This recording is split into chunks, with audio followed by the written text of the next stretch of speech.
to come back. Finding Voice Podcast with Mo and Joe. Oh, it's going. Did you guys Hi, miss guys. us? We are dealing with being at home. Well, everyone, the whole world is dealing with being stuck at home. But also we're learning how to podcast together, but Remotely. we're no longer in the same place anymore. So please deal with us. Mm-hmm. Even though we do have similar backgrounds, we are not in these locations. It's really fun. And we will have a dance party section in every podcast episode. So this will be every podcast episode? Yes! Yes! It doesn't matter! Okay. All right, so today's topic is going to be... Drum roll! Imposter Syndrome. Dun, dun, dun. Okay. We should have our own sound effects board. Oh, I can actually add that in. Oh, shoot. Oh, yeah. Okay. Cool. So, where should we start? So, I guess first of all, let's talk about what is imposter syndrome and, what it means to both of us, and we can chime in. And then just talk about, what is imposter syndrome and how can you overcome it? Mm-hmm. Cool. This is a topic that I really, really love. But yeah, so Mo, what is imposter syndrome? So the way that I see imposter syndrome, because I am in academia, it has definitely hit me hard, from the first year. I was like, oh no, they made a mistake in my application process. They probably thought I was Monique, someone else. And they took the wrong person. Couldn't be me that got into the school.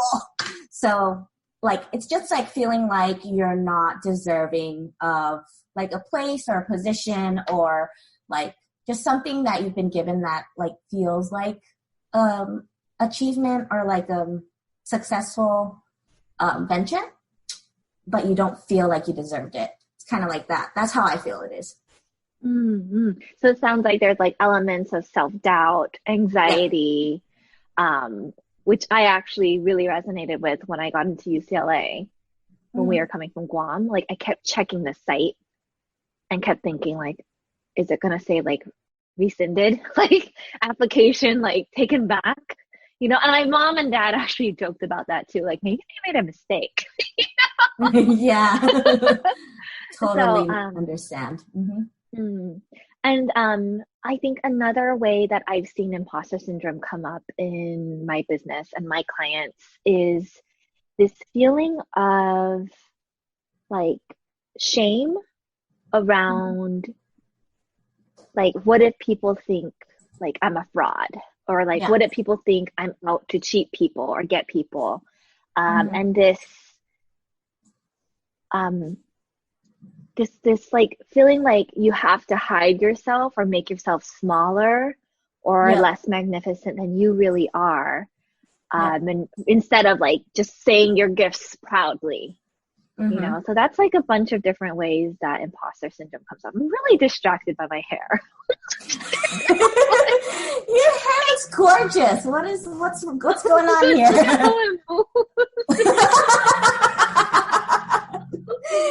If y'all have any suggestions about our virtual backgrounds, please leave them in the comments below. Yes, please. This is my first time using it. And let Jo know her hair is fab. Oh, thank you. Yeah, and imposter syndrome, I don't think we really learned about what imposter syndrome was. At least I didn't know about it until I was in business for myself, actually. Yeah. Yeah, I didn't know about it until until I got into the school. So I didn't know about it either until recently. Yeah. So you're not alone in that. Cool.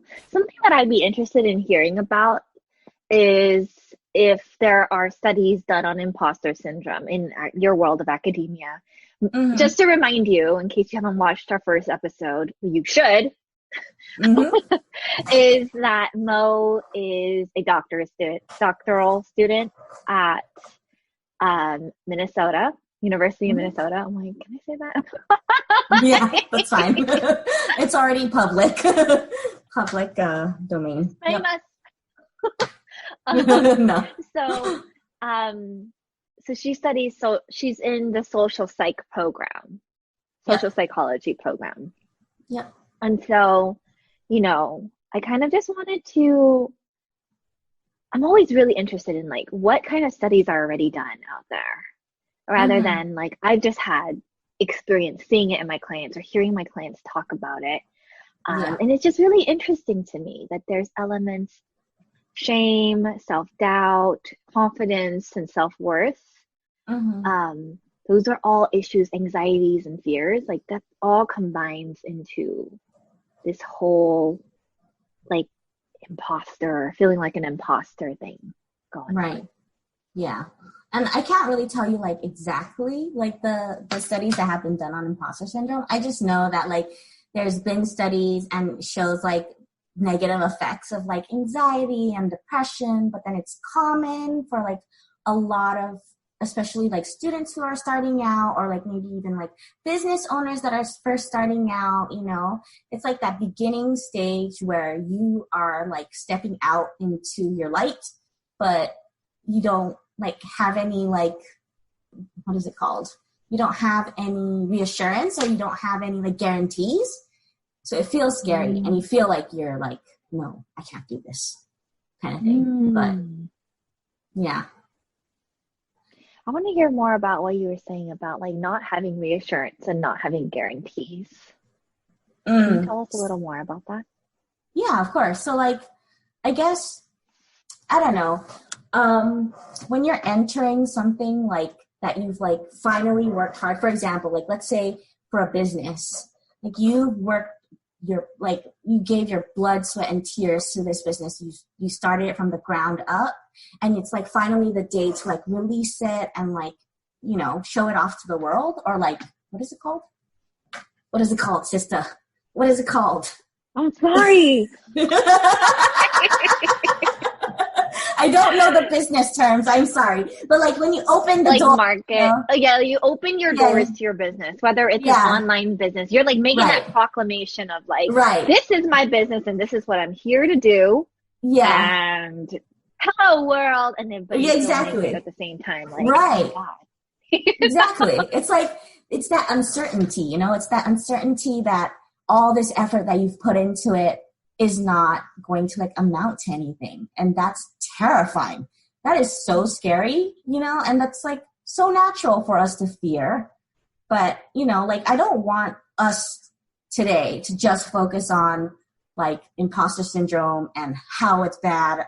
I'd want us to like move and progress into like a area where we talk about how to overcome it and how we've like kind of dealt with it ourselves. Right. So, Joe, do you want to kind of touch on that? Sure. So we've talked a little bit about what the symptoms of imposter syndrome look like. And as you can see in Mo and my experiences, they're very different. And so your experiences might also be different. It might also show up in the form of like, will people want what I have? Yep. Am I good enough? And just feeling like you've cheated people into like, doing it. And another piece that I haven't talked about is, I went to school, studied marriage and family therapy. I went to all these certifications and degrees to try to prove something like, once I have this certification, once I have this degree, then I'm ready to start my business. But every time I got one, it still didn't feel like enough. And it was this ever-changing goal of, when I get X, Y, or Z, then it'll be enough. But it was like an illusion, because what I found that I really needed was to be okay within myself, like degree or not, or not. Like I had to learn that, I was made and created for a reason. Yep. I am here to make a difference and like help people, empower people in their businesses and in their lives. Mm-hmm. And so for me, a lot of that was looking at and dissecting, like, and having awareness of when I would have these thoughts like pop up that would make me feel inadequate, that would make me feel shitty. And like, honestly, like having Mo in my life is such a blessing. Such a blessing. Like, we've known each other since we were 3. I don't know if we talked about that last time. I think we touched on it, but we touched upon it. Yeah. And another, like, we have good topics for like the trajectory of our friendship, you know, through falling out and stuff. But I'm just so blessed because I tell her every day, like, I don't know how I could make through these days without you, you know, like, cause like the like that little gremlin that says you're not good enough, people gonna want what you have, you're shitty, you know. It just never stops. It kind of morphs into something bigger as you up level. And so for me, it was really just like doing my work through therapy, doing my work through getting a coach, and challenging those beliefs that would consume me and prevent me from taking action, prevent me from seeing clients, prevent me from marketing my business. Like seeing those and like crushing them and then moving forward. Like taking action in your life is very, very important. You can't just do all that stuff up here. Yeah, I totally agree. Like, and sometimes, like, I don't think I've come to a place where I can say, like, when those situations come up and I'm faced with, like, self-doubt or, like, I don't feel adequate. I can't say that I can talk myself down or challenge myself, like, those beliefs. But I know that when it comes to those situations, I just act and not think. Because I know, you know what I mean? Like, instead of like trying to like think my way out of it, I just do it and then like go with whatever the consequences are. Because I know that taking that step forward is progress for me. Like, regardless of if I fail or if I succeed, me taking that step is already like, I've done something, you know? Like, I've accomplished that much more. Yeah. Do you have a specific example? I love what you said. Yeah. I can give you a specific example of when that has, like, when I've not done that and when I have done that. So when I've not done that, so I went to Irvine for my bio bachelor's degree, and there was an opportunity for like students to do like volunteer work and hands-on work at clinics. And as long as your GPA was like above a certain point, then you're eligible to apply. So first you apply. I applied and I got called for an interview. Now, mind you, this was like my sophomore year of college. This is prime time to get these kind of opportunities and to like just jump on this because it's just not something that you would normally get. So what did I do? I got the letter requesting a time for me to go there and get interviewed, and I ignored it. I just didn't do anything. I didn't answer it. I knew exactly the days and times that they were interviewing people because I had other friends who were going to the interview. So that was like a time that I let my brain like tell me that I'm inadequate enough to the point where I felt paralyzed. Like I just couldn't move. I couldn't do anything.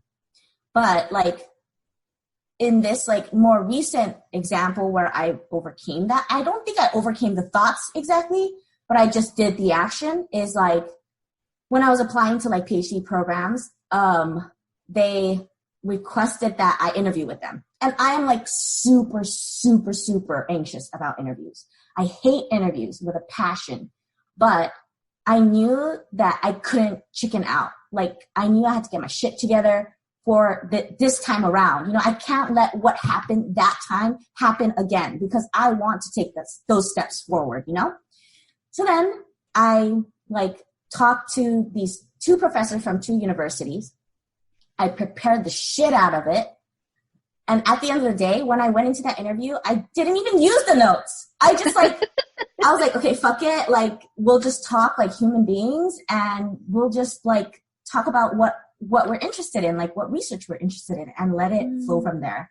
So it's like sometimes like regardless of how much you prepare or how much your brain is telling you, no, you can't do this. If you just push your body into that position and kind of like force yourself, your body knows how to adapt. Your body knows how to react. It is drawn to those opportunities that are meant for you. So, you know, I think there's like a purpose to everything, all the things that happen to us and like the choices that we've made. Do you have an example? I really love what you were saying, sis, about like your body knows what to do. And so there is a level of just trust. There is a huge level of just trust and jump. And like one of my favorite mantras in my business, like, and I do have an example, is like, feel the fear, I can do it anyway.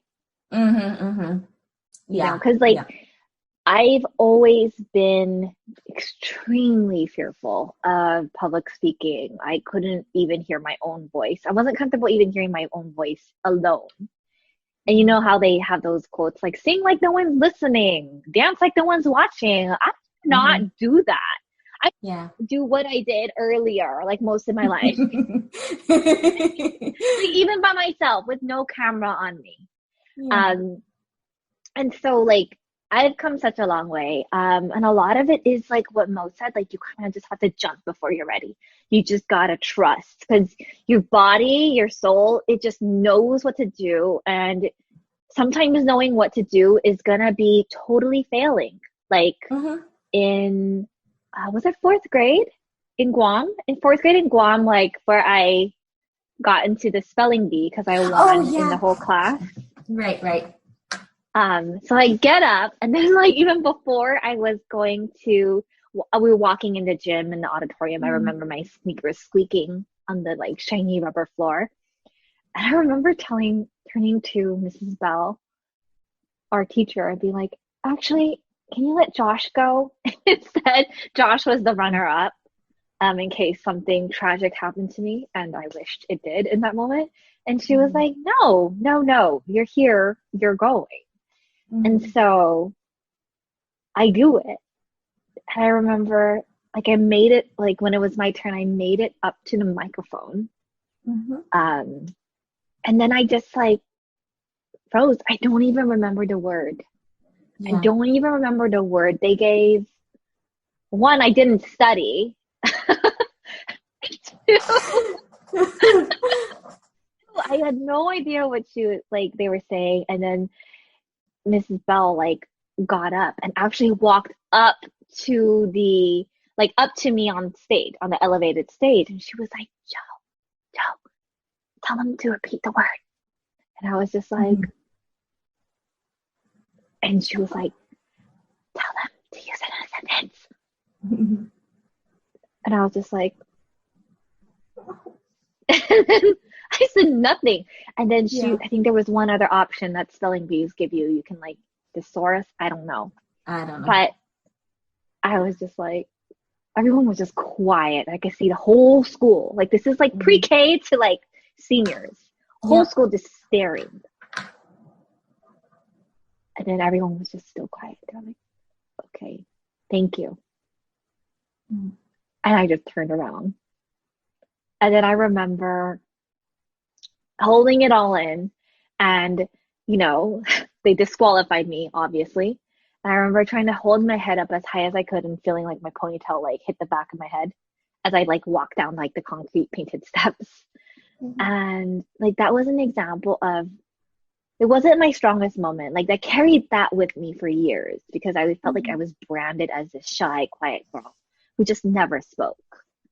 And yet I still showed up. I still walked up. I was digging my heels in, but I still walked up to the microphone. And that was the most I could do at the time. And so fast forward, you know, a few years into my business, I was doing some workshops and it was part of our homework. So I wouldn't have chosen to do workshops, but it was it was called Six Figure Speaker, Become a Six-Figure Speaker course.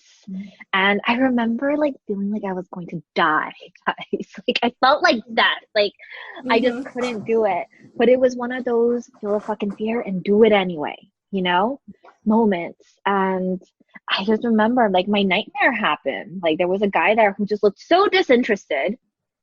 So like he did not want to partake. He did not want to partake. He didn't want to do the group work. And, you know, like we were all having fun and laughing. And like, he just like was not having it. It's free, by the way. You sign up by yourself. It's not a school. No one's forcing you. Yeah. Yeah. And so it was just like really funny how those things showed up. But guess what? Like I got to use that as an example in my business. I got to tell my clients that. And all my life, it's been like, I promised myself that I will show up even if I have nothing to say, even if I totally fuck it up. Yeah. And so I think that's the part of it is it doesn't always look pretty. Not always going to look pretty. Like me and Mo, like sometimes you might not even make it all the way there to the finish line. But you have to give it, like, it's because, I'm kind of speaking for Mo. So Mo, like, please correct me. Like, to me, I feel like you have to have that moment of not making it to the interviews. I had to have that moment of not opening my mouth and even trying. That drove me forward to try harder in the future. And I don't know if that was the same for you. Like if, like, I don't know, maybe you could tell me. I stopped talking for you. No, I agree. Yeah, definitely. That has driven me to do something about it, to show up. Yeah, for sure. Yeah. And so like how we can transform that the analysis paralysis, which is a whole other thing we could talk about, but that paralyzing fear of like, because you have two choices. And anytime you're faced with imposter syndrome, you have the choice to stay where you are and do nothing, or to embrace the unknown, you know, and do something, even if it's not guaranteed. Because maybe this isn't guaranteed, but this doing nothing guarantees that you will stay stuck and you won't move forward. You know, so what are your biggest tips for our viewers, sis? I think the biggest tip is just like we were saying, just to show up, because I think whatever we're imagining is going to happen. Like, oh my God, they're going to find out that I don't know as much as I do. Or, oh no, they're going to find out that I don't have my shit together, or whatever the case is, right? Even if they find that out, like, what's going to happen then? Like, what's going to happen if they find out? Are you going to suddenly lose all of your business? Or are you going to lose your acceptance to the program? Or are you going to lose your house? None of those things are going to happen. You know what I mean? But it's natural. It's like totally normal to feel that way. Totally normal to feel like, you know, like you don't deserve to be there. And you're not alone in that at all. Joe and I both have felt that in different parts of our lives, in the most successful parts of our lives and the least successful parts of our lives. So it's not about like objectively, well, you can say that because you were accepted. It's not about that. Even if like whatever we've accomplished, like, you know, Joe was saying, it's like being on this escalator. You're like, you keep forcing yourself to like go up an escalator that's coming down. You know what I mean? So like, it's like a downward escalator, walking escalator, but you keep climbing up. You know what I mean? Just because of fear of like looking stupid or whatever the case is. So I think showing up is the biggest thing. Second biggest thing is support. I think that's the key thing, is having people who support you, who tell you, who remind you, fuck, you're fucking awesome, man. Like, don't you even say that shit about yourself. You're fucking awesome. You got this shit. You know, you need people who are going to be there to cheer you on. And I think that's like, you know, like the biggest like thing that drives me to not like hide inside of a little shell is like the people that support me, like Joe, like my family, like my partner. Like I think all of that is important. Absolutely. Like you need your cheerleading. You need your squad. You definitely need your squad. And I actually sent Mo something. I'm actually starting marketing in my business because I've run it completely through like word of mouth and through like having consultations for all these years. I'm starting to do marketing, and there is that little part of me that's afraid of like, oh my God, I might get a nasty email from someone. And one of my mentors actually just posted that she got a really, really nasty email from someone on her list, which, mind you, when you're on someone's list, you sign up for it, okay? But people forget. And this person was like, I don't give a fuck about the fact that you got married or anything about your personal life. Yeah. And so she nicely corrected this person and was like, you signed up for it to learn about marketing. And then the person retorts back like, well, why the fuck are you telling me about your personal life and your engagement then? And it was like, oh, like I could really, really, really feel that. And that felt so heavy. So I actually sent it to Mo, which I haven't told her yet. So I'm telling her now that I need her in my corner the day this happens.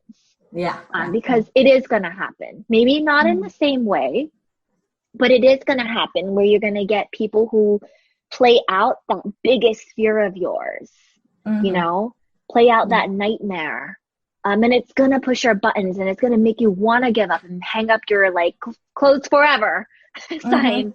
But the part of that I really like want you to take away from this is, in addition to support and the tips that Mo gave, is reframing. And I want to provide this reframe for you to celebrate when you have those, oh my God, I fucked up moments. To celebrate those moments when you have someone who's not a raving fan, because you have to remember that you wouldn't run into those situations if you did not put yourself out there.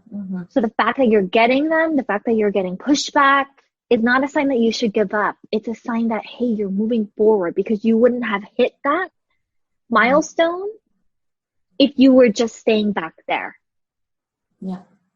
And so like celebrate your first. I want you to celebrate with us, celebrate like when things go awfully wrong, and we will be there.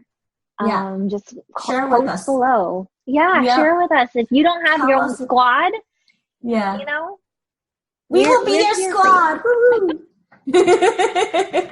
Yes. Like this is something like we have so much to talk about, and just so you know, we did not plan this. We're gonna get better and better at this, but this like flowed so easily, and we just wanted to show up authentically, for you guys. So thanks for joining us. We're excited to see what's in store for us next week. Woohoo! See ya. Bye.